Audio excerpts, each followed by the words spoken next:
Assalamualaikum warahmatullahi wabarakatuh. Perkenalkan, kami dari kelompok 4. Di sini kami akan menjelaskan materi mengenai pengalaman keberagamaan. Dan di sini juga saya tidak sendiri, melainkan saya bersama anggota kelompok yang lainnya. Yang pertama itu ada Dani Fadila, ada Heni Ediska, ada Sevina Putri, ada Tresna Nurfazria, ada Salma Harani, Riri Tianingsi, dan Tasya Salsabil Gani. Mungkin selanjutnya itu akan dijelaskan oleh rekan-rekan kelompok saya. Selamat menyaksikan. Nama saya Riri Tianingsi dengan NIM 2002072229. Di sini saya akan menjelaskan tentang pengalaman keberagamaan. Ada salah satu tokoh yang bernama William James yang merupakan salah satu pioner psikolog modern di Amerika. Studi William James tentang pengalaman beragama dijadikan sebagai bahan kuliah umum di Universitas Edinburgh, yang dimana kemudian diterbitkan dalam sebuah buku yang diberi judul The Verities of Religious Experience. Dan dalam buku tersebut memang pengaruhnya itu cukuplah besar. Akan tetapi sayangnya pengaruh gerakan behaviorisme ini demikian kuatnya sehingga para ahli psikologi mulai lebih banyak tertarik pada studi-studi psikologis yang bersifat objektif dan eksperimental daripada studi yang lebih bersifat subjektif. Keseimbangan dalam psikologi supaya tidak terlalu bersifat positivistik dan behavioristik. Perspektif psikologi humanistik, inilah studi tentang pengalaman subjektif manusia mulai banyak dilakukan kembali. Termasuk diantaranya adalah pengalaman beragama atau religious experience. Menurut definisi di atas, pengalaman beragama mengandung dua unsur. Yang pertama adanya komunikasi dengan hal-hal yang bersifat ketuhanan atau transendental. Dan yang kedua adanya suatu konteks, yaitu suatu kelompok atau masyarakat yang memberikan legitimasi bahwa suatu pengalaman merupakan pengalaman beragama. Clark juga menambahkan unsur lain dalam pengalaman beragama, yaitu efek terhadap individu. Ia menganggap bahwa pengalaman merupakan suatu persepsi terhadap kosmos yang bersifat transendental dan yang disertai oleh perasaan-perasaan tertentu yang berakibat pada perubahan nilai-nilai dan perilaku. Roden Stark mengemukakan konsep tentang taksonomi pengalaman beragama dengan membagi pengalaman beragama dalam 4 tipe, yaitu ada tipe conforming, ada tipe responsif, tipe estetik, yang terakhir yaitu tipe evaluasional. Terima kasih. Nah, baik, sebelumnya perkenalkan saya Sevina Putri Padia dengan NIM 200207258 akan melanjutkan pemaparan materi mengenai tipe-tipe pengalaman beragama yang dikemukakan oleh Rodney Stark. Nah, Rodney Stark sendiri ini membagi pengalaman keberagamaan menjadi 4 tipe. Tipe yang pertama itu tipe conforming, yang kedua tipe responsif, yang ketiga tipe estatik, dan yang keempat tipe revelasional. Nah, untuk tipe conforming sendiri merupakan kondisi seseorang meyakini jika keyakinan yang mereka jalani itu adalah benar. Dan biasanya tipe ini tuh terjadi pada seseorang yang sedang melakukan ibadah yang intensif dan sedang melakukan ibadah di tempat suci. Nah, bagi orang Islam sendiri biasanya terjadi ketika sedang melakukan ibadah haji. Untuk tipe yang kedua yaitu tipe responsif merupakan kondisi di mana seseorang tidak hanya merasakan keberadaan Tuhan, tetapi merasakan bahwa Tuhan sedang memperhatikannya. Lalu yang ketiga ada tipe estatik. Nah, untuk tipe estatik ini tuh merupakan pengalaman di mana seseorang mendapatkan pengalaman keintiman dalam berkomunikasi dengan Tuhan. Nah, biasanya orang-orang yang merasakan pengalaman ini tuh merasakan kebahagiaan, perasaan bergelora, perasaan bahagia, perasaan damai, dan lain sebagainya. Untuk tipe yang terakhir yaitu tipe revelasional. Ini tuh kondisi di mana seseorang mempunyai pengalaman tidak hanya dicintai atau tidak hanya merasa sebagai orang pilihan Tuhan, melainkan dia dapat menjadi utusan Tuhan. Nah, pengalaman ini tuh hanya dapat terjadi kepada nabi dan rasul. Sekian pemaparan mengenai tipe-tipe pengalaman keberagamaan menurut Rodney Stark yang beliau kemukakan. Sekian yang dapat saya sampaikan. Pemaparan selanjutnya mengenai pengalaman mistik akan dijelaskan oleh teman saya. Baik, terima kasih Sevina. Di sini saya akan memaparkan materi tentang pengalaman mistik. Kalian sudah tahu belum sih apa itu pengalaman mistik? Menurut pendapat para ahli, pengalaman mistik sama saja seperti pengalaman spiritual, di mana kita merasakan bersentuhan dengan sesuatu yang bersifat ketuhanan atau merasa adanya penyatuan dimensi dalam diri dan kehidupan. Kalian tahu nggak sih, ada beberapa karakteristik yang sering ditemukan pada tradisi keagamaan. Antara lain, yang paling menonjol ini ada pengalaman mistik yang bersifat ineffable, yang artinya bahwa pengalaman tersebut tidak dapat diungkapkan dengan kata-kata sehingga sulit dideskripsikan secara verbal. Nah, pengalaman mistis ini disebabkan oleh dua hal. Yang pertama, dimensi emosional dan dimensi spiritual. Dimensi emosional ini dimana pengalaman ini sulit digambarkan secara utuh. Misalnya, pengalaman orang jatuh cinta. Pada dimensi spiritual, pengalaman mistis ini sulit diekspresikan secara verbal. Kalian tahu nggak sih, pengalaman mistis ini juga mempunyai kualitas, yaitu kualitas noetik, di mana pengalaman ini tidak hanya memiliki aspek pengalaman emosional saja, melainkan juga mempunyai aspek kognitif, yang dimana merasa kedekatan dengan adanya Tuhan. Ciri pengalaman mistis yang selanjutnya yaitu adanya kualitas kesatuan dan penyatuan, atau bisa disebut juga dengan quality of unity, yang artinya orang akan mendapatkan pengalaman mistis dan merasakan keutuhan serta kesatuan yang bisa disebut dengan oneness dari segala eksistensinya. Dan mereka merasakan bahwa hakikatnya semua manusia itu merupakan satu kesatuan, di mana segala sesuatu yang ada di alam semesta ini sebenarnya adalah satu. Pada pengalaman mistis yang keempat ini, orang akan mengalami dan merasakan pengalaman tersebut adalah nyata atau benar terjadi adanya. Pengalaman ini dianggap hasil dari imajinasi, khayalan, dan bahkan halusinasi.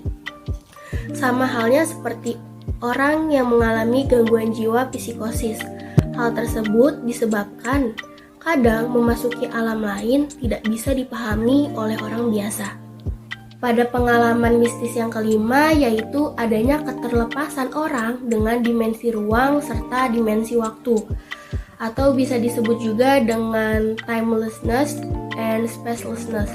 Pada dimensi ruang, kita akan merasakan berada di alam lain, sementara dimensi waktu seperti kita memasuki kehidupan masa lalu atau pengetahuan yang akan terjadi di masa depan.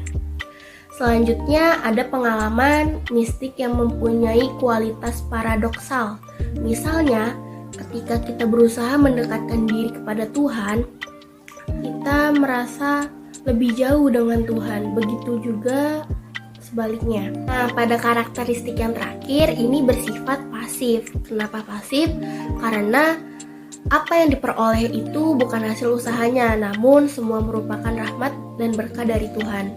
Ini menunjukkan bahwa dia akan merasakan bahwa dirinya tidak punya apapun tanpa adanya pertolongan dari Tuhan. Cukup sekian pemaparan dari saya, dan selanjutnya akan dijelaskan oleh rekan saya yaitu Dani. Kepada Nadi dipersilakan. Pengalaman beragama dalam zikir. Saya akan melanjutkan materi yang sudah disampaikan oleh rekan-rekan saya sebelumnya. Pengalaman mistik seperti yang telah teman-teman saya sampaikan sebelumnya ada banyak ditemukan pada orang-orang yang melaksanakan latihan spiritual seperti meditasi atau amalan zikir dalam tradisi tasawuf. Menurut Subandi, dia menemukan bahwa subjek yang melakukan zikir dengan teknik tertentu menemui berbagai bentuk pengalaman, dan hasil dari data-data yang diperoleh ada 18 tema pengalaman beragama seperti timbulnya gerakan otomatis, penyucian diri, menemukan kebenaran, pemahaman baru tentang ajaran-ajaran agama, agraban, dan kedekatan dengan Tuhan, transisi, peningkatan ritual ibadah, hilangnya rasa keakuan, pengalaman penyembuhan, pengalaman yang sulit diungkapkan secara verbal atau infable, pengalaman menjangkau masa depan, pengalaman yang menghubungkan dengan problem kehidupan sehari-hari, pembaruan moralitas, gangguan dari makhluk lain, pengalaman yang berkaitan dengan perubahan kesadaran. Nah, berdasarkan tema-tema di atas yang sudah saya sebutkan, menurut sama kesamaannya tema-tema tersebut dapat diklasifikasikan menjadi 4 pengalaman. Yaitu yang pertama, pengalaman fisiologis, yaitu pengalaman yang mencakup tema timbul gerakan otomatis, penyucian diri, dan pengalaman penyembuhan. Yang kedua, ada pengalaman sosial psikologis, yaitu yang mencakup tema transisi hilangnya rasa keakuan, pengalaman yang sulit diungkapkan, pengalaman yang berhubungan dengan problem kehidupan sehari-hari, dan pengalaman berkaitan dengan suasana emosi. Dan yang ketiga, ada pengalaman parapsikologis, yaitu mencakup tema pengalaman yang menjangkau masa depan, gangguan dari makhluk halus, dan pengalaman yang berkaitan dengan perubahan kesadaran atau altered state of consciousness. Yang terakhir, yang keempat, ada pengalaman spiritual atau kerohanian yang mencakup tema penyucian diri, penemuan kebenaran, pemahaman baru tentang ajaran agama, keakraban, dan kedekatan Tuhan, peningkatan ritual ibadah, pembaruan moralitas, perasaan diatur oleh Tuhan, dan dapat menunjukkan petunjuk Tuhan. Nah, 4 aspek kehidupan manusia yang tadi sudah saya sampaikan. Nah, ini dapat memberikan masukan baru, mengingat bahwa klasifikasi pengalaman beragama sebelumnya belum berkaitan dengan aspek manusia. Klasifikasi yang dibuat oleh Stark maupun Margoliouth dan Elfson menemukan segi isi dari pengalaman. Tema-tema pengalaman agama yang ditemukan dalam subjek yang melaksanakan zikir ini selain dapat diklasifikasikan dalam aspek manusia yang terlibat, ternyata pengalaman-pengalaman yang sesungguhnya tidak terpisahkan secara diskrit. Apa maksudnya? Maksudnya, satu tema berkaitan dengan tema lainnya. Seperti contohnya tema munculnya gerakan otomatis ternyata mempunyai kaitan erat dengan tema penyucian diri. Demikian juga tema hilangnya rasa keakuan pada sebagian besar subjek sering merupakan persyaratan dari timbulnya tema pengalaman penyembuhan. Tapi karena pada kedua ide tersebut memenuhi kriteria sebagai suatu tema, dan karena pada subjek lain tema yang satu bisa muncul terpisah dengan tema berikutnya, maka peneliti memisahkan ide tersebut sebagai 2 tema.